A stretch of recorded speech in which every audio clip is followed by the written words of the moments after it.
السلام علیکم ناظرین، میں ہوں سردار اصغر علی عباسی اور آپ دیکھ رہے ہیں کہو پاکستان۔ ناظرین، اسرائیل کو مشرق وسطی میں امریکہ کی کبھی نہ ڈوبنے والی کشتی یعنی لازوال اتحادی سمجھا جاتا ہے، لیکن آپ انتہائی خوفناک حد تک درست نشانے پر لگنے والے ایرانی میزائل اسرائیل کے مشہور آئرن ڈوم نظام کو چیر کر امریکہ کے مضبوط اتحادی کے دل پر برس رہے ہیں، اور ایران کے لیے خطرے کے طور پر شروع ہونے والی جنگ اب اسرائیل کے لیے خطرہ بن چکی ہے۔ اس تمام افراتفری میں ڈونلڈ ٹرمپ فخریہ کہتے نظر آتے تھے کہ امریکہ دنیا کا بہترین فوجی ساز و سامان تیار کر رہا ہے اور اس نے یہی سامان اسرائیل کو دیا ہے۔ تاہم اطلاعات ہیں کہ اسرائیلی فوج کی جانب سے استعمال کیے جانے والے 2 یا 3 امریکی ساختہ F-35 سٹیلز طیارے بھی اس تصادم میں تباہ ہوئے، جو مغربی ملٹری انجینئرز کے لیے باعث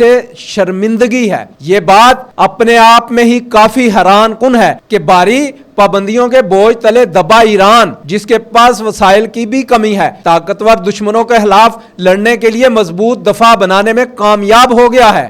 ایک باوقار جنگی طیارے کو گرانے کے عالمی اسلحے کی مارکیٹ پر نتائج مرتب ہو سکتے ہیں۔ امریکی تجزیہ کار پاکستان کے ساتھ حالیہ جھڑپ میں بھارتی نقصانات کا ذمہ دار فرانسیسی ساختہ رافیل طیاروں کو ٹھہراتے ہوئے خوش ہوتے تھے، لیکن اب امریکہ کو بھی تنقید کا سامنا کرنا پڑ رہا ہے۔ کیا اسرائیل اب بھی مغرب کے کسی کام کا ہے یا اب صرف سرد جنگ کے باقیات میں سے ایک بن چکا ہے؟ سرد جنگ کے دوران اسرائیل نے مشرق وسطی میں سوویت یونین کے اثر و رسوخ کو کم کرنے میں مغرب کے لیے ایک اہم کردار ادا کیا۔ خاص طور پر اس نے 2 بڑی جنگوں میں سوویت حمایت یافتہ عرب ممالک کو شکست دی۔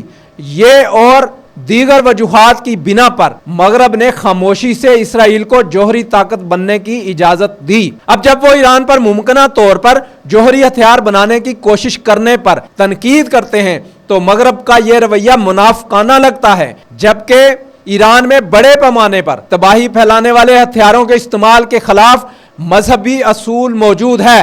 لیکن پھر وہی بات ہے کہ عراق کو بھی انہوں نے اسی طرح تباہ کیا۔ یہ جھوٹ بولا کہ صدام حسین ایٹمی ہتھیار تیار کر رہے تھے جب اسرائیل نے ڈیمونا میں اس کے خفیہ جوہری پروگرام کو بے نقاب کرنے والے سابق نیوکلیئر ٹیکنیشین مورو دیچائی ونونو کو اغوا کیا تو اس وقت مغربی دنیا نے آنکھوں پر پٹی باندھ لی تھی۔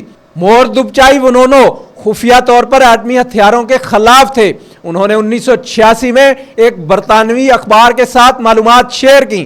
اس کے بعد اسرائیل خفیہ ایجنسی موساد نے کسی طرح انہیں اٹلی بلایا، جہاں انہیں نشہ آور ادویات دیں اور اسرائیل منتقل کر دیا۔